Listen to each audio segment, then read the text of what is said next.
is Betsy Clark, and I'm helping my friend Susan spread the word about her exceptional exit plan. Monday, December 2nd, 2019. I've written about crying before. I'm not a crier.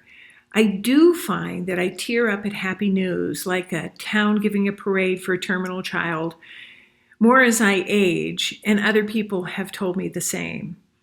I, of course, do not let the tears fall out, so I still do not cry. I did have a few tears fall when I told my mother I had cancer last year. I'm sure it was not more than 3. When I was in the rehabilitation hospital after my automobile accident, the doctor told me it was not just my body that had experienced trauma. My mind had too. He told me I would cry for no reason and have mood swings when I went home, but they would lessen and get back to normal after a time. I thought he simply did not know me and did not think twice about it. I went home to my adjusted life, spent 13 months in the hospital dying and recovering, and went home again without an issue. Then it started. My significant other, Donald, suddenly was a tear trigger. If he raised his voice, I was in tears. If he said anything I could misconstrue, I was in tears, which was everything that he said to me. I was a hot mess, and we argued all the time.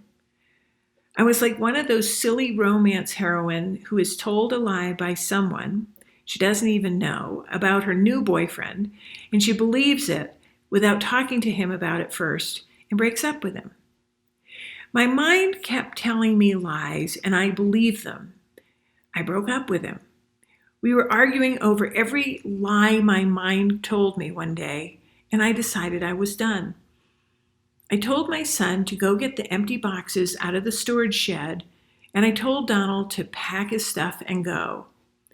I may have been a hot mess, but it was still a mean hot mess.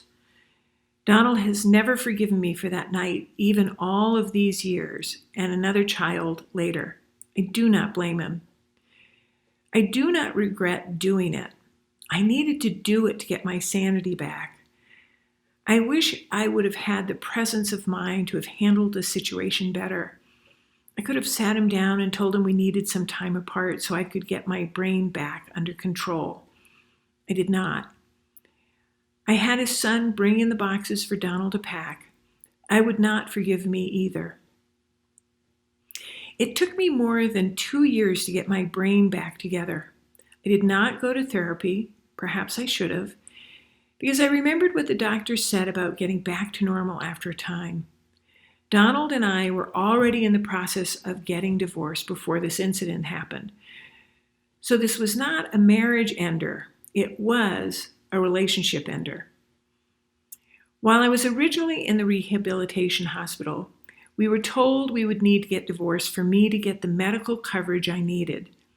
Thanks to the flesh-eating disease, I ran through the $500,000 lifetime cap on my insurance in less than 2 years. Our 9-year-old son cried when we told him we were getting a divorce. We told him we were still a family first, and we kept our promise. Our 3 children have never experienced what it is like to have divorced parents. When Donald did not live with us for 5 or 6 years, we still did activities together as a family nearly every weekend. Our family was more important than our relationship. Donald moved back in when we bought this house, and he now needs to work hard to push my buttons. He still can bring water to my eyes sometimes. My piece of advice to you is to make the hard decision, even if you hurt someone else. I would take back the pain of that decision if I could, but I needed to take that step to move forward.